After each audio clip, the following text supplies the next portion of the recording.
नमस्कार।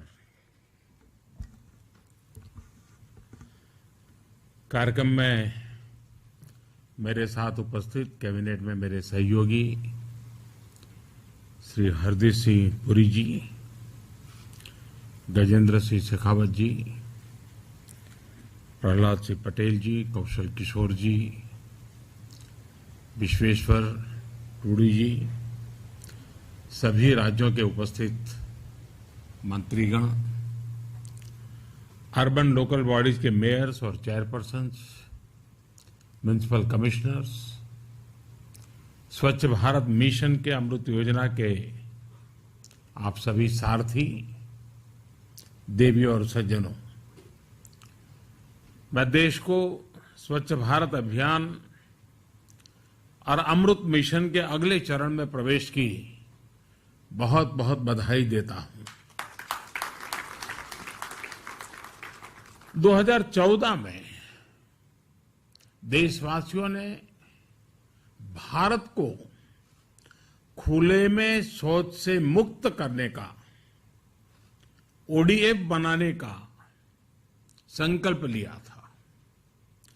10 करोड़ से ज्यादा शौचालयों के निर्माण के साथ देशवासियों ने ये संकल्प पूरा किया। अब स्वच्छ भारत मिशन अर्बन 2.0 का लक्ष्य है गार्बेज फ्री शहर, कचरे के ढेर से पूरी तरह मुक्त ऐसा शहर बनाना। अमृत मिशन इसमें देशवासियों की और मदद करने वाला है।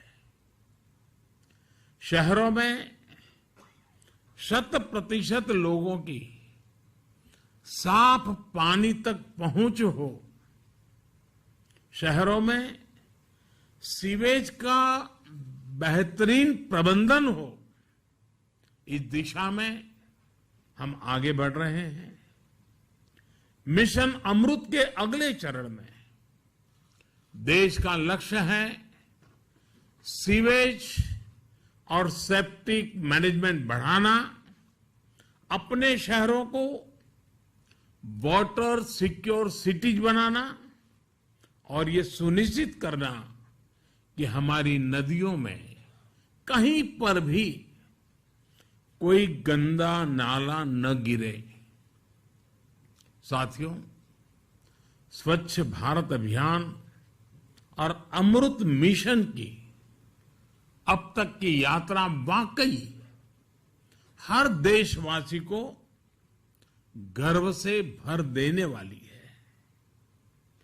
इसमें मिशन भी है, मान भी है, मर्यादा भी है, एक देश की महत्वाकांक्षा भी है और मातृभूमि के लिए अप्रतिम प्रेम भी है।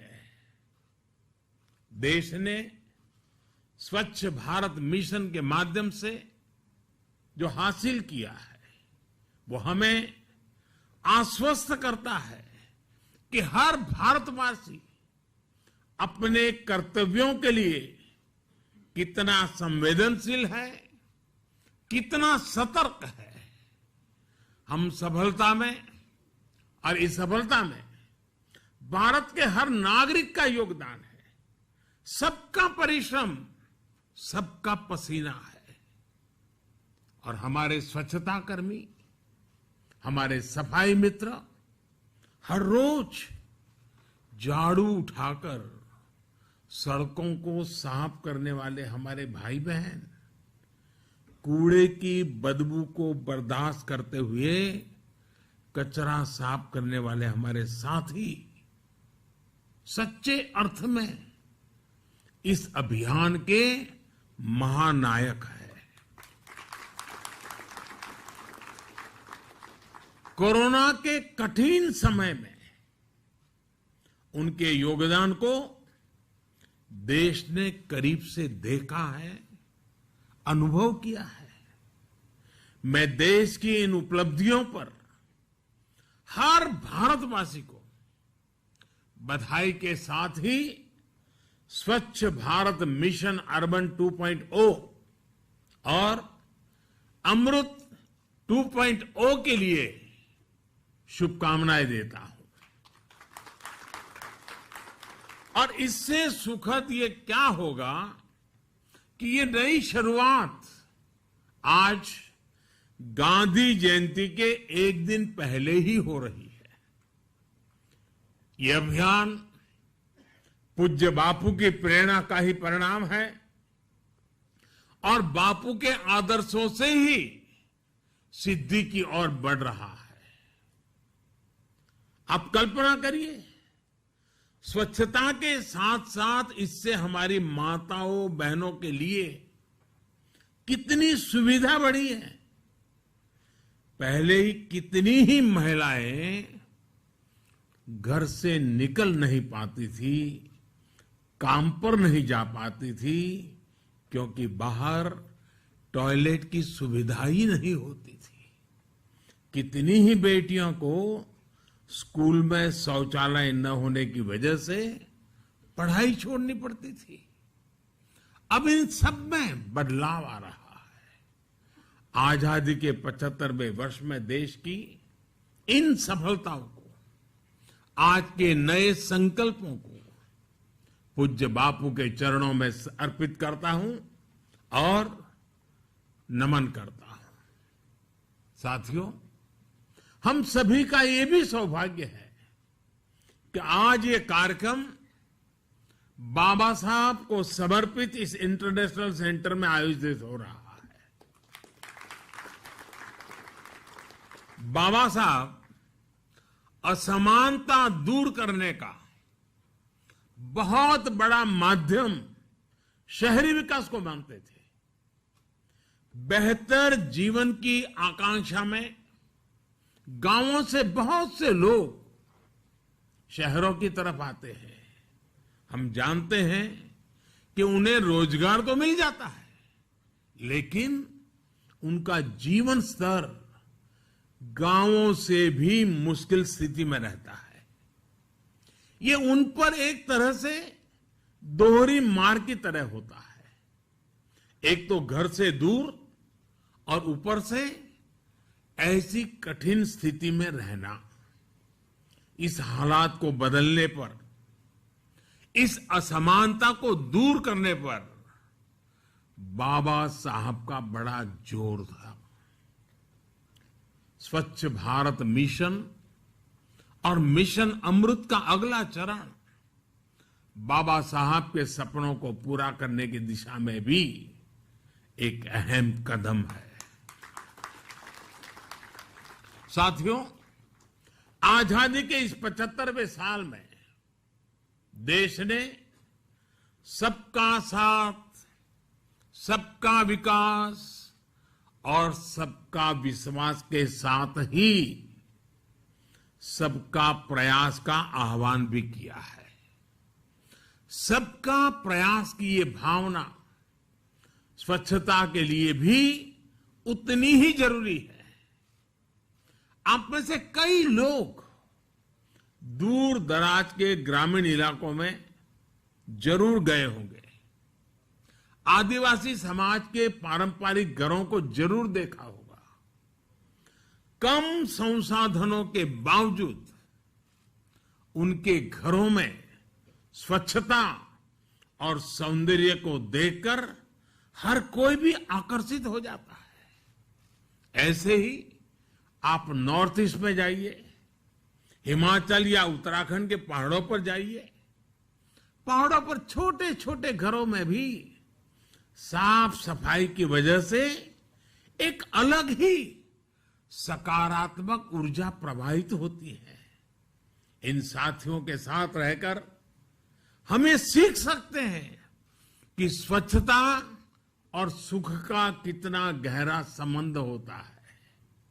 इसलिए जब मैं गुजरात का मुख्यमंत्री बना और प्रगति के लिए पर्यटन की संभावनाओं को निखारना शुरू किया, तो सबसे बड़ा फोकस स्वच्छता और इस प्रयास में सभी को जोड़ने पर किया गया।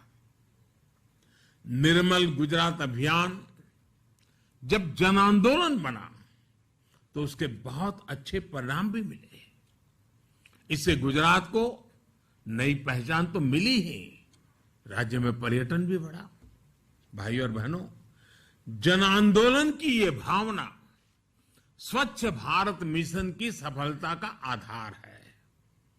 पहले शहरों में कचरा सड़कों पर होता था, गलियों में होता था, लेकिन अब घरों से न केवल वेस्ट कलेक्शन पर बल दिया जा रहा है, बल्कि वेस्ट सेग्रीगेशन पर भी जोर है। बहुत से घरों में अब हम देखते हैं कि लोग गीले और सूखे कूड़े के लिए अलग अलग डस्टबिन रख रहे हैं। गड़ी नहीं, घर के बाहर भी अगर कहीं गंदगी दिखती है तो लोग स्वच्छता ऐप से उसे रिपोर्ट करते हैं, दूसरे लोगों को जागरूक भी करते हैं। मैं इस बात से बहुत खुश होता हूं कि स्वच्छता अभियान को मजबूती देने का बीड़ा हमारी आज की पीढ़ी ने उठाया हुआ है। टॉफी के रैपर अब जमीन पर नहीं फेंके जाते हैं, बल्कि पॉकेट में रखे जाते हैं। छोटे छोटे बच्चे अब बड़ों को टोकते हैं कि गंदगी मत करिए। दादाजी, नानाजी, दादी जी को बताते हैं ये मत करो। शहरों में नौजवान तरह तरह से स्वच्छता अभियान में मदद कर रहे हैं, इनिशिएटिव ले रहे हैं। कोई वेस्ट से वेल्थ बना रहा है, तो कोई जागरूकता बढ़ाने में जुटा है। लोगों में भी अब एक स्पर्धा है कि स्वच्छ भारत रैंकिंग में उनका शहर आगे आना चाहिए, और अगर पीछे रह जाता है तो गांव में भी दबाव खड़ा होता है। भाई क्या हुआ, वो शहर आगे निकल गया, हम क्यों पीछे रह गए, हमारी क्या कमी है। मीडिया के लोग भी उस शहर की चर्चा करते हैं, देखिए वो तो आगे बढ़ गया, तुम रह गए। तो एक दबाव पैदा हुआ है। अब ये माहौल बन रहा है कि उनका शहर स्वच्छता रैंकिंग में आगे रहे, उनके शहर की पहचान गंदगी से भले शहर की ना हो। जो साथी इंदौर से जुड़े हैं या टीवी पर देख रहे होंगे, वो मेरी बात से और भी ज्यादा सहमत होंगे। आज हर कोई जानता है कि इंदौर यानी स्वच्छता में टॉपर शहर। ये इंदौर के लोगों की साझा उपलब्धि है। अब ऐसी ही उपलब्धि से हमें देश के हर शहर को जोड़ना है। मैं देश की हर राज्य सरकार से, स्थानीय प्रशासन से, शहरों के मेयर से आग्रह करता हूं कि स्वच्छता के इस महाअभियान में एक बार फिर से जुट जाए। कोरोना के समय में कुछ सुस्ती भले आई है, लेकिन अब नई ऊर्जा के साथ हमें आगे बढ़ना है।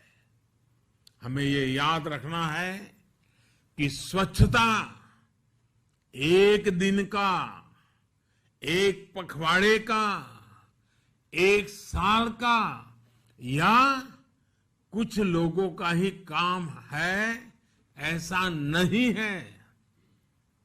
स्वच्छता हर किसी का, हर दिन, हर पखवाड़े, हर साल, पीढ़ी दर पीढ़ी चलने वाला महाअभियान है। स्वच्छता ये जीवन शैली है, स्वच्छता ये जीवन मंत्र है। और जैसे सुबह उठते ही दांतों को साफ करने की आदत होती है ना, वैसे ही साफ सफाई को हमें अपने जीवन का हिस्सा बनाना ही होगा। और मैं ये सिर्फ पर्सनल हाइजीन की बात नहीं कर रहा हूं, मैं सोशल हाइजीन की बात कर रहा हूं। अब सोचिए, रेल के डिब्बों में सफाई, रेलवे प्लेटफॉर्म पर सफाई, ये कोई मुश्किल नहीं था। कुछ प्रयास सरकार ने किया, कुछ सहयोग लोगों ने किया, और अब रेलवे की तस्वीर ही बदल गई है। साथियों, शहर में रहने वाले मध्यम वर्ग को शहरी गरीबों के जीवन में ईज ऑफ लिविंग बढ़ाने के लिए हमारी सरकार रिकॉर्ड इन्वेस्ट कर रही है। अगर 2014 के पहले के 7 सालों की बात करें, 7 वर्षों की बात करें, तो शहरी विकास मंत्रालय के लिए 1.25 लाख करोड़ के आसपास का बजट ही आवंटित किया गया था।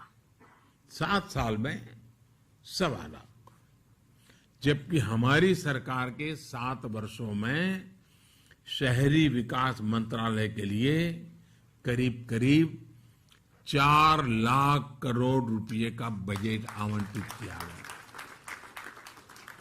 ये इन्वेस्टमेंट शहरों की सफाई, वेस्ट मैनेजमेंट, नए सीवेज ट्रीटमेंट प्लांट बनाने पर हुआ है। इस इन्वेस्टमेंट से शहरी गरीबों के लिए घर, नए मेट्रो रूट और स्मार्ट सिटी से जुड़े प्रोजेक्ट्स पूरे हो रहे हैं। हम भारतवासी अपने लक्ष्य प्राप्त कर सकते हैं, इसका मुझे पूरा भरोसा है।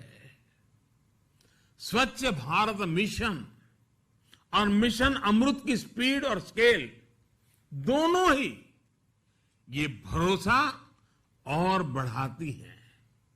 आज भारत हर दिन करीब 1 लाख टन वेस्ट प्रोसेस कर रहा है।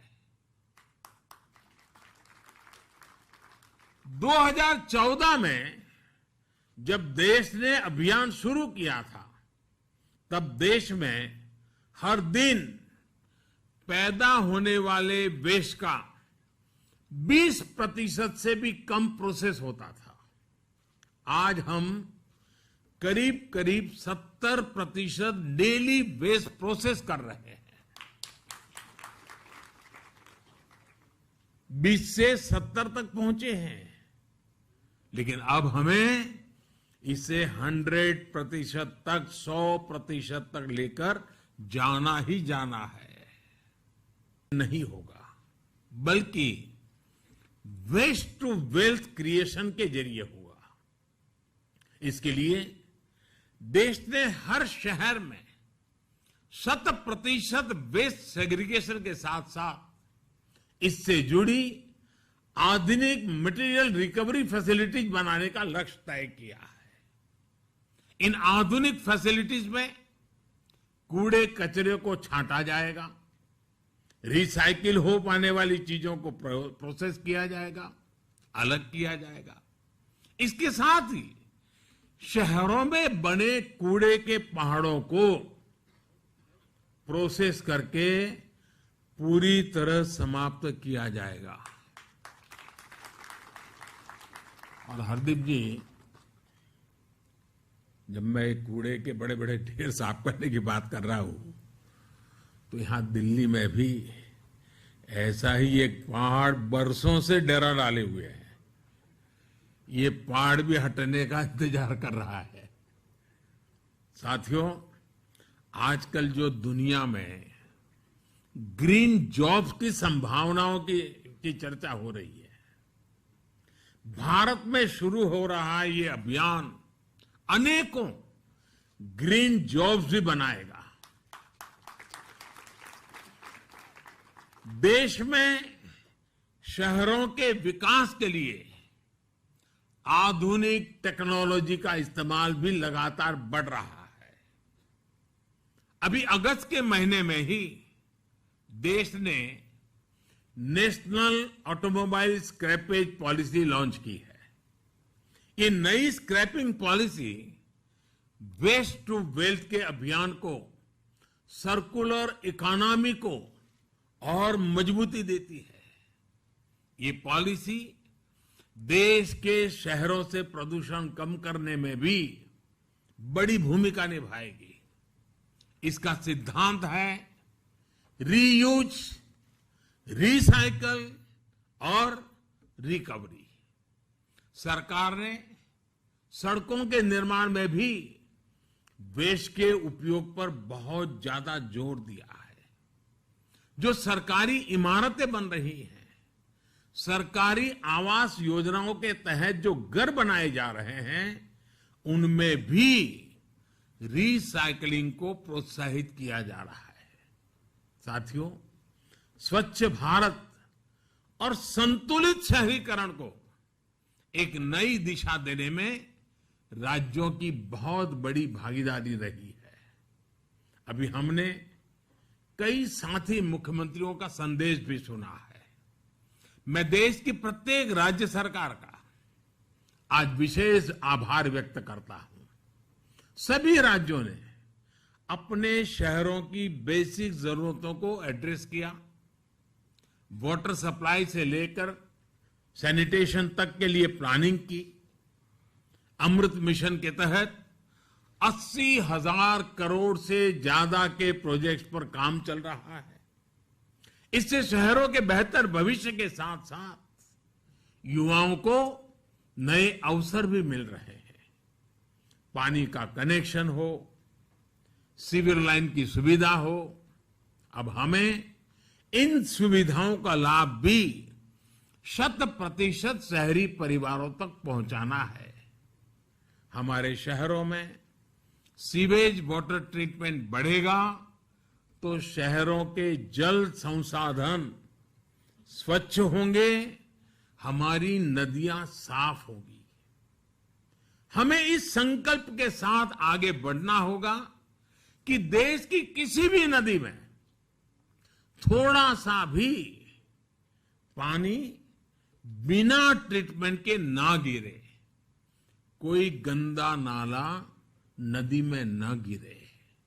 साथियों, आज शहरी विकास से जुड़े इस कार्यक्रम में मैं किसी भी शहर के सबसे अहम साथियों में से एक की चर्चा अवश्य करना चाहता हूं। ये साथी है हमारे रेहड़ी पटरी वाले, ठेला चलाने वाले, स्ट्रीट वेंडर्स। इन लोगों के लिए पीएम स्वनिधि योजना एक आशा की नई किरण बनकर आई है।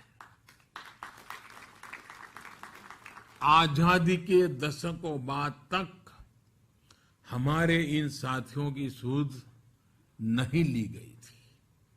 थोड़े से पैसे के लिए उन्हें किसी से बहुत ज्यादा ब्याज पर कर्ज लेना पड़ता था।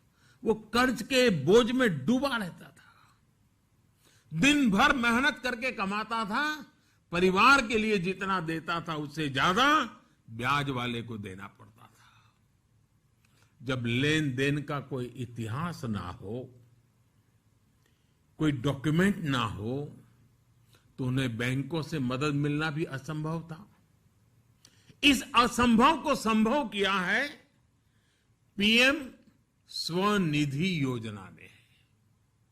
आज देश के 46 लाख से ज्यादा रेहड़ी पटरी वाले भाई बहन, स्ट्रीट वेंडर्स इस योजना का लाभ उठाने के लिए आगे आए हैं। इनमें से 25 लाख लोगों को करीब करीब 2,500 करोड़ रुपए दिए भी जा चुके हैं।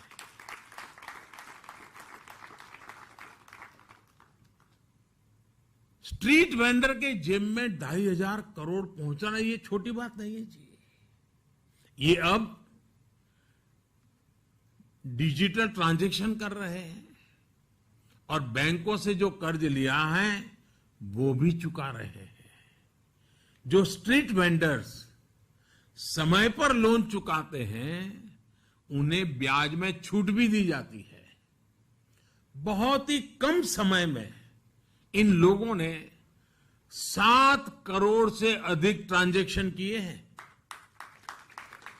कभी कभी हमारे देश में बुद्धिमान लोग कह देते हैं कि गरीब आदमी को ये कहां से आएगा, लेकिन यही लोग हैं जिन्होंने करके दिखाया है। यानी पैसे देने या लेने के लिए 7 करोड़ बार कोई न कोई डिजिटल तरीका अपनाया है।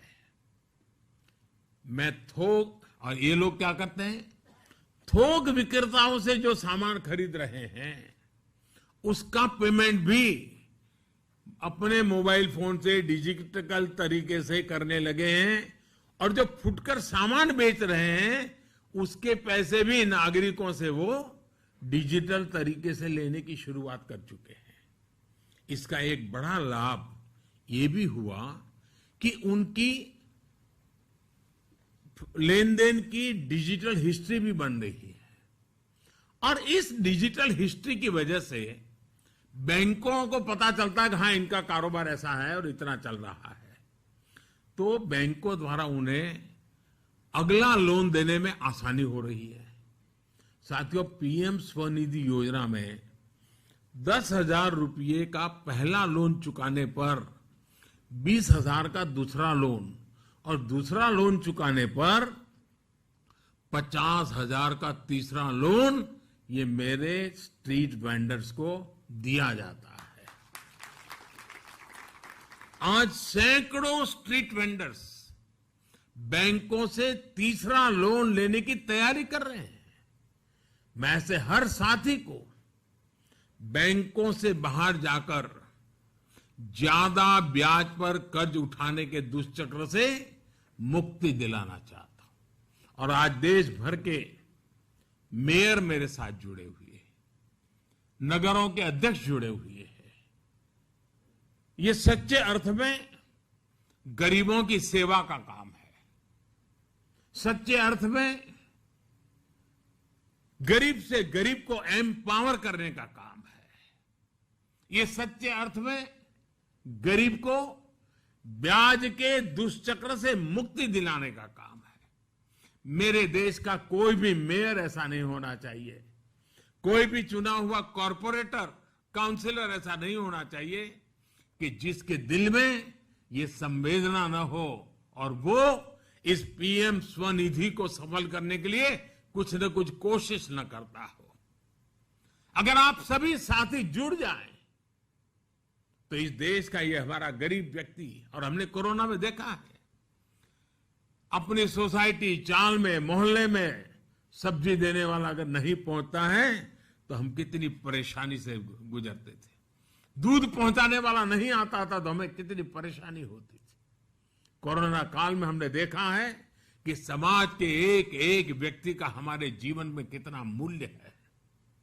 जब ये हमने अनुभव किया है तो क्या हमारा ये दायित्व नहीं है कि इतनी बढ़िया स्कीम आपके पास मौजूद है,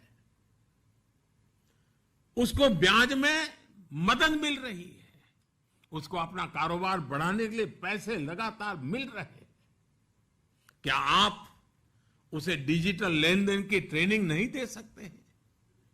क्या आप अपने शहर में 1,000, 2,000, 5,000, 20,000, 25,000 ऐसे हमारे साथी होंगे, क्या उनके जीवन को बदलने के लिए कदम नहीं उठा सकते? मैं पक्का कहता हूं दोस्तों, भले ये प्रोजेक्ट भारत सरकार का हो, भले ये पीएम स्वनिधि हो, लेकिन अगर आप इसको करेंगे तो उस गरीब के दिल में जगह आपके लिए बनेगी। वो जय जयकार उस शहर के मेयर का करेगा, वो जय जयकार उस शहर के कॉर्पोरेटर का करेगा, वो जिसके उसकी मदद में हाथ फैला है उसके जय जयकार करेगा। मैं चाहता हूं ये जय जयकार आपका हो, मेरे देश के हर शहर के मेयर का हो, मेरे देश के हर कॉर्पोरेटर का हो, मेरे देश के हर काउंसिलर का हो। ये जय जयकार आपका हो ताकि जो गरीब ठेला और रेहड़ी पटरी लेकर के बैठा हुआ है वो भी हमारी तरह शान से जिए, वो भी अपने बच्चों को अच्छी शिक्षा देने के लिए दो महत्वपूर्ण निर्णय कर सके। बड़ी आसानी से किया जा सकता है साथियों, लेकिन इस काम में हम सबका योगदान, मैं सभी कमिश्नर से कहना चाहूंगा, ये मानवता का काम है, ये ग्रास रूट लेवल पर आर्थिक सफाई का भी काम है, एक स्वाभिमान जगाने का काम है। देश ने आपको इतना प्रतिष्ठित पद पर बिठाया है, आप दिल से इस पीएम स्वनिधि कार्यक्रम को अपना बनाइए, जी जान से उसके साथ जुटिए। देखते ही देखते देखिए आपके गांव के हर परिवार सब्जी भी खरीदता है, डिजिटल पेमेंट दे रहा है, दूध खरीदता है, डिजिटल पेमेंट दे रहा है, जब वो थोक में लेने जाता है डिजिटल पेमेंट करता है। एक बड़ा रिवॉल्यूशन आ जाएगा। इन छोटी सी संख्या के लोगों ने 7 करोड़ ट्रांजैक्शन किए। अगर आप सब इनकी मदद में पहुंच जाए तो हम कहां से कहां पहुंच सकते हैं। मेरी आज इस कार्यक्रम में उपस्थित शहरी विकास के साथ जुड़े हुए सभी इकाइयों से व्यक्तिगत रूप से आग्रह है कि आप इस काम में पीछे मत रहिए, और बाबा साहब आम्बेडकर के नाम से जुड़े उस भवन से जब मैं बोल रहा हूं तब तो गरीब के लिए कुछ करना हमारा दायित्व बन जाता है। साथियों, मुझे खुशी है कि देश के 2 बड़े राज्य उत्तर प्रदेश और मध्य प्रदेश, इन दोनों राज्यों में सबसे ज्यादा स्ट्रीट वेंडर्स को बैंकों से लोन दिया गया है। लेकिन मैं सभी राज्यों से आग्रह करूंगा, इसमें भी स्पर्धा हो, कौन राज्य आगे निकलता है, कौन राज्य सबसे ज्यादा डिजिटल ट्रांजैक्शन करता है, कौन राज्य सबसे ज्यादा तीसरी लोन, स्ट्रीट वेंडर्स को तीसरी लोन तक ले गया है, 50,000 रुपया उसके हाथ में आया है, ऐसा कौन राज्य कर रहा है, कौन राज्य सबसे ज्यादा करता है। मैं चाहूंगा उसकी भी एक स्पर्धा कर लिया जाए और हर 6 महीने 3 महीने इसके लिए भी उन राज्यों को पुरस्कृत किया जाए, उन शहरों को पुरस्कृत किया जाए। एक तंदुरुस्त स्पर्धा गरीबों की कल्याण करने की, एक तंदुरुस्त स्पर्धा गरीबों का भला करने की, एक तंदुरुस्त स्पर्धा गरीबों को सशक्त करने की। आइए उस स्पर्धा में हम सब जुड़े, सभी मेयर जुड़े, सभी नगर अध्यक्ष जुड़े, सभी कॉर्पोरेटर जुड़े, सभी काउंसिलर जुड़े। साथियों, हमारे यहां शास्त्रों में कहा गया है,